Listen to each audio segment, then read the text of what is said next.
Mesdames et messieurs, bonjour, il est 15 heures, bienvenue dans cette nouvelle édition dont voici les principaux titres.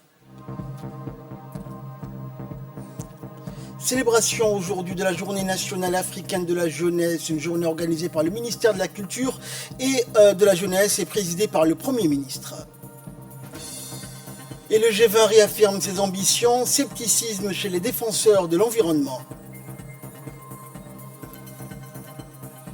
Voilà pour les titres, bonjour à tous. À l'instar du reste du continent, la République de Djibouti a célébré aujourd'hui au Palais du Peuple la Journée nationale et africaine de la jeunesse. Une journée donc qui a été toujours observée et organisée avec faste, des festivités grandioses chaque 1er novembre depuis plusieurs années au Palais du Peuple. Et c'est sous le patronage du Premier ministre Abdelkader Kamel Mohamed que cette journée a été organisée. Le ministère de la Jeunesse et de la Culture a célébré donc cette journée hautement symbolique au profit de la jeunesse. L'événement a vu la participation de plusieurs membres du gouvernement et également donc de plusieurs autres membres du corps diplomatique et invités à cette cérémonie, notant également la présence du chef d'état-major général des armées, le général de corps d'armée, Zakaria Cheikh Ibrahim.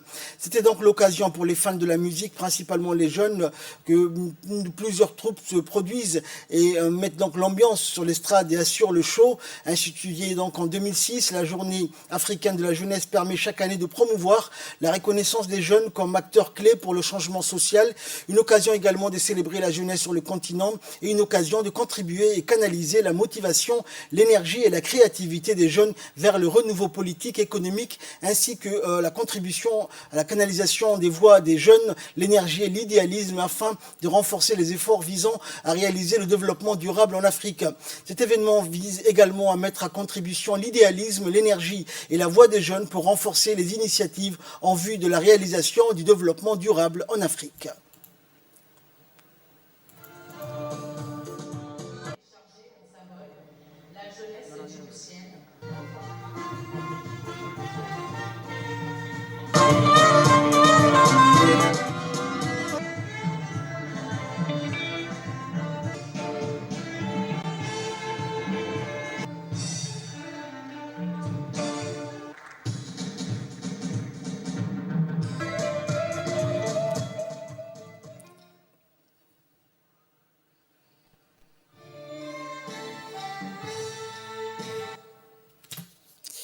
Et lors de cette importante cérémonie, la ministre de la Jeunesse et de la Culture, Dr Hibo Moumin Assoui, a prononcé un important discours et il a largement exposé la stratégie du gouvernement et les actions déjà menées en faveur de la jeunesse djiboutienne. On l'écoute.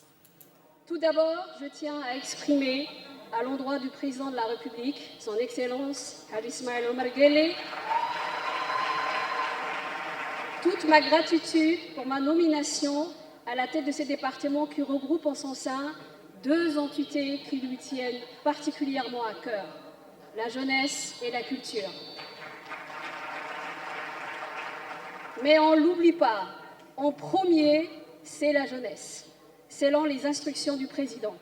Je cite ses propos, « Nous travaillons avant tout pour l'émergence d'une jeunesse épanouie, forte, cohérente et actrice du développement national, capable d'assurer la relève de demain. » Au regard des nouveaux défis nationaux, régionaux et internationaux auxquels nos jeunes sont confrontés, l'ensemble des Djiboutiennes et Djiboutiens que nous avons rencontrés lors des tournées de prise de contact et de missions de travail applaudissent la pertinence et la justesse d'associer la jeunesse à la culture.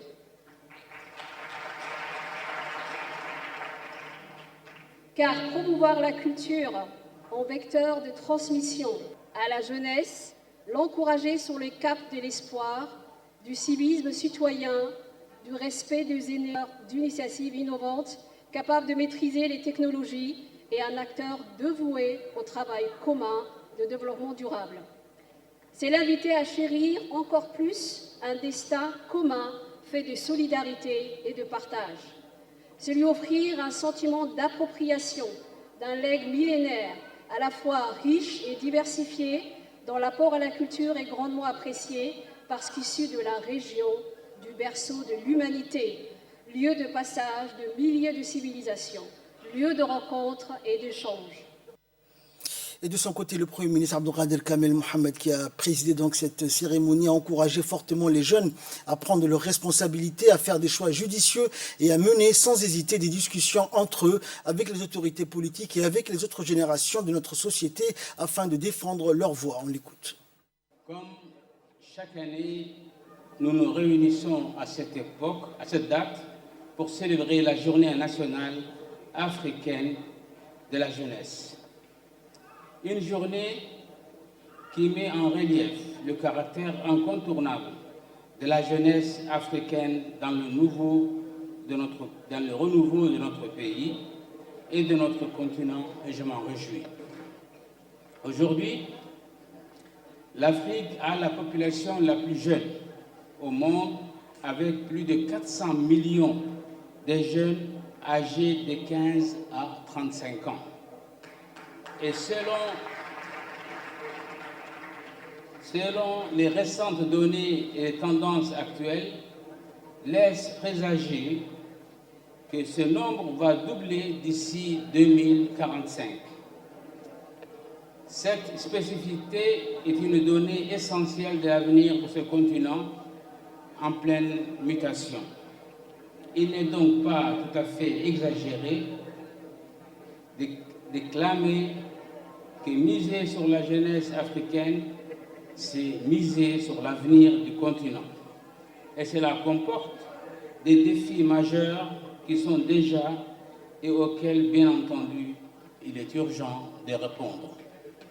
Mesdames et messieurs, avec ces données, vous comprendrez qu'un large programme de transformation économique inclusive axé sur le jeune du continent est indispensable. Tous les pays africains à travers l'Union africaine s'attellent à cette tâche avec beaucoup d'engagement. Ils nourrissent l'ambition de transformer l'économie, car il y a politique et programme de développement de la jeunesse au niveau continental visant à faire en sorte que le continent tire profit de son dividende démographique. Au nombre de ces politiques figure la charte africaine de la jeunesse. Le plan d'action de la décennie de la jeunesse qui s'articule autour des 5 grands domaines prioritaires que sont l'éducation, le développement des compétences, l'emploi, l'entrepreneuriat des jeunes, la gouvernance, la paix et la sécurité.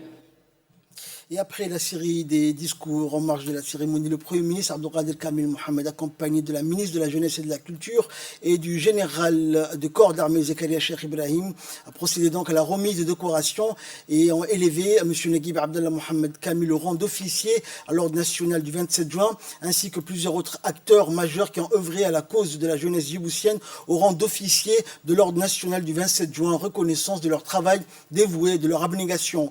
À l'issue de cette cérémonie de décoration, le Premier ministre, la ministre de la Jeunesse et de la Culture et le général Zakaria ont félicité donc leur rendement exceptionnel au service de la jeunesse. Place par la suite au Grand Prix du chef de l'État, un prix récompensant annuellement tout jeune ou groupe de jeunes qui sait ou se sont distingués d'une manière particulièrement exemplaire dans les différents champs d'action et initiatives de jeunesse. 4 prix ont été décernés donc aux 4 vainqueurs pour leur créativité. En effet, cette initiative répond conformément au décret numéro 2014 portant création du Grand Prix du chef de l'État, initiative jeunesse. La jeunesse djiboutienne, mesdames et messieurs, félicitations et bravo et merci. Toute la jeunesse djiboutienne. Dans l'actualité également, ouverture de la session du dépôt du dossier pour l'obtention de la carte presse, et c'est dans le cadre de l'obtention de la carte de presse professionnelle. La Commission nationale de la communication informe les journalistes, les techniciens assimilés et les des entreprises de presse qu'ils doivent retirer le formulaire de demande auprès du secrétariat de la Commission nationale de la communication du 1er novembre au 31 décembre. Aucun dossier donc ne sera étudié passé ce délai. La CNC rappelle conformément à l'article 16 de la loi relative à la liberté de communication et de la déontologie de l'information que la carte de presse professionnelle est obligatoire et renouvelable chaque année pour tout journaliste ou technicien assimilé en fonction. Dans l'actualité nationale, toujours en collaboration avec le ministère de la Femme et de la Famille ainsi que le ministère des Affaires sociales, la CNSS et la CNDH, l'association Sunna Al-Haya a organisé un forum pour aborder le sujet de l'acceptation de la différence. Des parents d'élèves, des spécialistes du milieu de la santé et des sociétés privées ont été également conviés à prendre part à ce forum. Une projection des activités de l'association Sunna Al-Haya a été donc visionnée par les participants, suivie de la présentation des institutions intervenantes du mot des représentants des ministères présents durant cet événement. Un échange riche en émotions et en informations s'en est suivi entre les parents et les professionnels spécialisés dans l'accompagnement des enfants à besoins spéciaux, à savoir les neurologues, pédiatres, kinésithérapeutes, pédiatres en néonatologie. Ce forum a permis de s'enquérir de la réalité du terrain à travers les témoignages des parents, des difficultés rencontrées face aux enfants présentant des handicaps et de leurs besoins. En effet, l'association Sunna Al-Haya a pu réunir plusieurs acteurs de la société dans le but de discuter des différentes questions, de la mise en place notamment des dispositifs et de la prise en charge globale de ces enfants. Écoutons pour plus de précision la secrétaire générale donc, qui a pris part à cet événement. C'est un grand plaisir pour moi d'être ici et de participer à cette remarquable présentation de l'association Sunna Al-Haya qui fait un travail remarquable et noble. Je félicite personnellement l'association d'avoir initié toutes ces activités qu'elles ont commencées depuis quelque temps. Et je pense que c'est une nécessité pour notre pays d'avoir une école pour les enfants à besoins spéciaux. Vous savez, c'est pas facile d'élever un enfant, déjà. Et quand on a un enfant à besoins spéciaux, qui est un peu différent des autres, c'est encore plus difficile pour les parents. Et je trouve que c'est une très bonne chose. J'encourage d'aller dans ce sens. Le ministère de la Femme et de la Famille, qui travaille spécialement dans ce domaine, connaît un bout de ce travail. On a initié ce qu'on appelle la stratégie de l'enfant à besoins spéciaux. Cette activité est prise maintenant par l'ANPH, qui a pris la relève et qui fait ce travail. Bien sûr, l'éducation nationale qui est votre partenaire aussi trouvera en vous un appui. Et c'est certainement une école qui va être l'exemple pour multiplier ces types d'écoles. L'appel à la prière d'Al-Asr, nous retrouvons la suite de notre journal. Nous étions donc au Palais du Peuple où un forum a été organisé par le ministère des Affaires sociales et de Solidarité. Et la ministre des Affaires sociales et de Solidarité, Mme Loufa Ismail Abdo, s'est réjouie donc de la tenue de ce forum. On l'écoute. Félicitons le travail formidable que fait l'association Sunna Al-Hayat. Sunna Al-Hayat font un travail formidable en République de Djibouti depuis des années. J'ai eu l'occasion et l'honneur d'ailleurs de visiter leurs 3 sites sur Balbala. C'est des femmes que je n'ai rencontré que des femmes, donc c'est des femmes engagées. Mais ce n'est pas un engagement physique, c'était vraiment un engagement du cœur parce qu'avec le faible moyen dont elles disposent, elles font énormément pour nos enfants qui sont soit différents, soit handicapés. L'autisme, ce n'est pas une maladie, ce n'est pas un trouble, ce n'est pas un déficit social, ce n'est pas une déficience intellectuelle, ce n'est pas non plus un trouble comportemental, ni émotionnel, ni obsessionnel, ni de modulation sensorielle. En résumé, l'autisme, c'est une différence neurologique, une intelligence focalisée, une variation génétique du traitement de l'information. L'autisme, c'est un cerveau connecté différemment qui confère une gestion différente de la perception. Et c'est ce qui m'a permis en fait de résumer, de comprendre que justement, d'aborder les choses. C'est un compositeur qui avait dit que la créativité et le génie ne peuvent s'épanouir que dans un milieu qui respecte l'individualité et célèbre la diversité. Donc c'est avec notre diversité que nous sommes riches et donc célébrons notre diversité. Merci beaucoup. Dans l'actualité également, le médiateur de la République a reçu dans son cabinet le directeur régional de l'URI Afrique et le coordinateur régional de l'URI Horn Africa pour la signature d'un mémorandum d'entente entre le médiateur de Djibouti et l'URI Horn of Africa. L'objectif de cette réunion était de développer un cadre de coopération effectif entre la médiature de la République de Djibouti et l'ONG en vue de renforcer davantage la culture de la paix et de la non-violence, contrer l'extrémisme violent, la radicalisation et les discours haineux, la réconciliation sociale, la prévention et la résolution des conflits et favoriser le dialogue interreligieux, interculturel et enfin combattre la discrimination tribale et ethnique. L'URI Horn of Africa est une ONG sous-régionale affiliée à l'URI Afrique qui œuvre dans la sous-région. Elle rassemble des groupes de personnes de culture et de religions et de traditions différentes dans le but de partager une cause commune. Et dans son discours, le médiateur de la République a rappelé donc la signature de ces mémorandums d'entente qui est de promouvoir la dignité humaine, l'état de droit, la bonne gouvernance, la résolution des conflits. On l'écoute. Aujourd'hui, 1er novembre 2021, nous venons de signer un mémorandum d'entente avec une ONG qui s'appelle URI. En français, ça donne l'Initiative des religions unies. C'est une organisation panafricaine qui possède une longue expérience dans le domaine de la résolution des conflits et la réconciliation, le dialogue social et la culture de la paix. L'initiative des religions Africa. D'abord, il y a Africa. Ensuite, il y a celle qu'il a appelée, qui est créée à Djibouti et qui s'appelle URI Horn of Africa. Horn of Africa est une émanation de la société mère, de l'ONG mère, qui s'appelle URI Africa, et qui a une longue expérience. Et nous voulons utiliser cette expérience pour la mettre à profit et l'utiliser dans beaucoup de domaines, surtout en matière de conflits sociaux, en matière de tout ce qui a trait avec la paix et la réconciliation nationale, la réconciliation dans toutes ses formes. Et page nécrologie, à présent, nous avons appris avec regret et tristesse le décès de feu Saïda Mahmoud Salah, survenu donc hier samedi soir à Djibouti. La défunte était la mère de notre collègue Intisar Ibrahim, journaliste présentatrice de la section Afar. La défunte donc, Saïda Mahmoud Saleh, née en 1964, laisse derrière elle 8 enfants.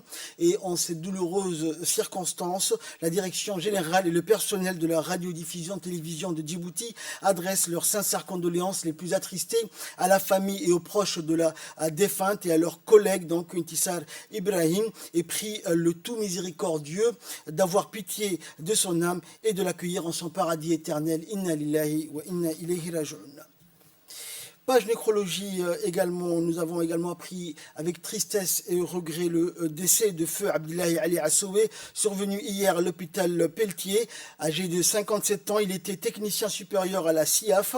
La ministre de l'Habitat et la directrice générale ainsi que l'ensemble du personnel de la CIAF adressent leurs sincères condoléances à la famille et aux proches du défunt feu Abdillahi Ali Assoué. Le défunt qui laisse derrière lui une veuve, 3 enfants ainsi que 6 petits-enfants. Qu'Allah Tout-Puissant l'accueille dans son paradis éternel. Inna lillahi wa inna ilayhi raji'un. Actualité internationale à présent, restitution de certaines œuvres volées pendant la période coloniale en Afrique et pour la première fois donc de l'histoire britannique, un collège de l'université de Cambridge a rendu au Nigeria une statue de bronze volée pendant la période coloniale. Le coq ainsi que des centaines de sculptures et gravures sacrées plus connues sous le nom de bronze du Bénin avaient été pillées par une expédition militaire en 1897. Le Jésus Collège est la première institution à rendre un bien de cette collection, incitant d'autres établissements dans le British Museum à faire de même. En France, le musée du Quai Branly expose pour la dernière fois la collection du bronze du Bénin. Les 26 pièces issues d'une collection d'objets volés par la France en 1892 seront renvoyées au Bénin au courant du mois. Et parmi les trésors issus du royaume de Dahomey, le dernier trône du roi Benhanzin, 3 statues et des portes du palais. Cette décision fait suite donc à des appels de plus en plus nombreux en Afrique pour que les pays européens restituent le butin colonial des musées. D'autres pièces devraient être rendues prochainement et selon des experts, entre 85 et 90% des objets culturels africains ont été prélevés sur le continent. Et enfin, climat, le G20 réaffirme ses ambitions et scepticisme chez les défenseurs de l'environnement. Avant de se rendre à la COP26 de Glasgow en Écosse, les dirigeants des pays du G20 ont réaffirmé hier les objectifs de l'accord de Paris tout en revoyant légèrement à la hausse les ambitions climatiques. L'augmentation de température doit se limiter à 1,5 degré par rapport à l'ère pré-industrielle alors que l'accord de Paris avait fixé un plafond à 2 degrés. En revanche, le G20 reste flou sur le délai fixé pour atteindre la neutralité carbone, le communiqué final évoquant seulement le milieu du siècle. Les engagements du G20 laissent en revanche sur leur fin les organisations de défense de l'environnement qui espèrent davantage d'ambition des gouvernants lors de la COP26. Rarement la pression environnementale n'avait été aussi forte sur les plus grandes puissances économiques mondiales, une minorité de pays qui représentent pourtant à eux seuls 80% des émissions totales de gaz à effet de serre. C'est ainsi que prend fin cette édition. Merci pour votre très aimable attention. Excellent après-midi sur Télé Djibouti.